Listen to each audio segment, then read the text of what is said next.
कल तक सीरिया में अमेरिका का 1, 2, 5, 10 या 50 लाख नहीं बल्कि $1 करोड़ का इनामी रहा। कल तक जिस शख्स की तलाश में अमेरिका की सभी एजेंसियां एक्टिव थीं, कल तक जो शख्स हर हाल में अमेरिका को जिंदा या मुर्दा चाहिए था, अमेरिका ने जिसे देखते ही शूट एट साइट का ऑर्डर पास कर दिया था। आज सीरिया का वो कमांडर जुलानी अमेरिका के लिए इनामी नहीं रहा। अमेरिका ने जुलानी को माफ कर दिया है, यानी रातों रात सिर्फ 12 घंटे में सीरिया में बड़ा खेला हो गया है। अमेरिका की ये वो चाल है जिससे उसने सांप भी मार दिया और उसकी लाठी भी सही सलामत है।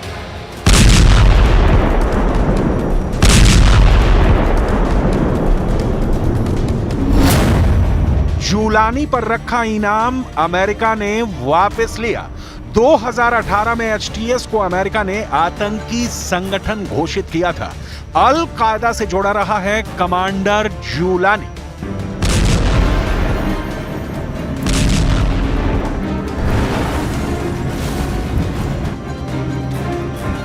अमेरिका के ईस्टर्न अफेयर्स मामलों के लिए सहायक विदेश मंत्री बारबरा लीफ ने शुक्रवार को इस खबर का औपचारिक ऐलान किया, जब वो और दूसरे अमेरिकी अधिकारी सीरिया की राजधानी दमिश्क में नए सीरियाई प्रशासन के साथ बातचीत करने के लिए गए थे।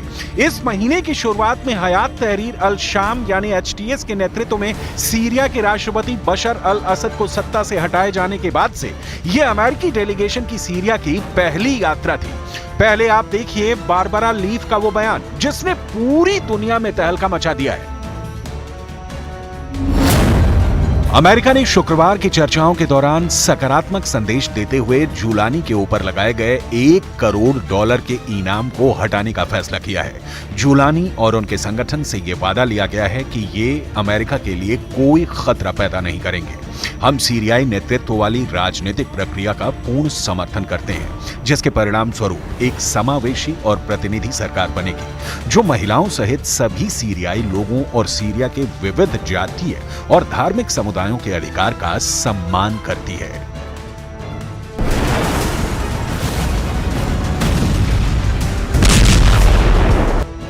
हालांकि मीडिया रिपोर्ट में दावा किया गया कि अमेरिका ने फिलहाल एचटीएस को आतंकी सूची से नहीं हटाया है। बारबरा लीफ की सीरिया की ये विजिट सीरिया के पूर्व विशेष दूत डैनियल रोबिनस्टीन और बंधक मामलों के लिए अमेरिकी सरकार के मुख्य दूत रोजर कास्ट्रेंस के साथ ऐसे वक्त में हुई है जब पश्चिम देश इस बात पर विचार कर रहे थे कि एचटीएस को आतंकवादी लिस्ट से हटाया जाए या नहीं। तभी अमेरिका ने कमांडर जुलानी के ऊपर से इनाम हटाने का ऐलान कर दिया। अल जजीरा ने अपनी रिपोर्ट में कहा है कि अमेरिकी सरकार का मानना है कि कमांडर जुलानी की गिरफ्तारी के लिए इनाम हटाने से यह होगा कि सीरिया में अब वही होगा जो अमेरिका और उसके पार्टनर चाहेंगे। अमेरिका की सीरिया में दखलंदाजी बढ़ जाएगी। अमेरिका की यह टीम सिर्फ जुलानी के सिर से इनाम हटाने का ऐलान ही नहीं करने गई है, बल्कि उनका एक और मकसद भी है। पत्रकार ऑस्टिन टाइस जो 2012 में गायब हुए थे, उनके बारे में पता लगाना भी अमेरिका के लिए एक अहम मुद्दा है। मीडिया रिपोर्ट्स के मुताबिक जुलानी के सिर से इनाम हटाने का ऐलान होते ही एचटीएस ने ऐलान किया कि हम ऑस्टिन टाइस का पता लगाने के लिए हर संभव प्रयास करेंगे ताकि उन्हें संयुक्त राज्य अमेरिका में उनके परिवार के पास वापस भेजा जा सके। मिडिल ईस्ट से आई इस रिपोर्ट के मुताबिक अमेरिकी विदेश मंत्री एंटनी ब्लिंकन ने लेटेस्ट अपडेट में यह बताया है कि सीरिया में अमेरिका दबदबा बढ़ाने जा रहा है। ब्लिंकन ने इस बात की पुष्टि की है कि अमेरिका ने सीरिया में सैनिकों की तैनाती दोगुनी कर दी है। यह सैन्य तैनाती बशर अल असद के तख्ता पलट के वक्त से बढ़ाई जा रही थी। हालांकि पेंटागन ने इसकी डिटेल अब जारी की है, जिसके मुताबिक अमेरिका ने पूर्वोत्तर सीरिया में अपने सैनिकों की संख्या दोगुनी से ज्यादा कर दी है। पहले सीरिया में अमेरिका के सैनिकों की संख्या 900 थी, जिसे बढ़ाकर 2000 कर दिया गया है। खाड़ी देशों में मौजूद अमेरिकी सैन्य अड्डों से सीरिया पर 24 घंटे निगरानी भी रखी जा रही है।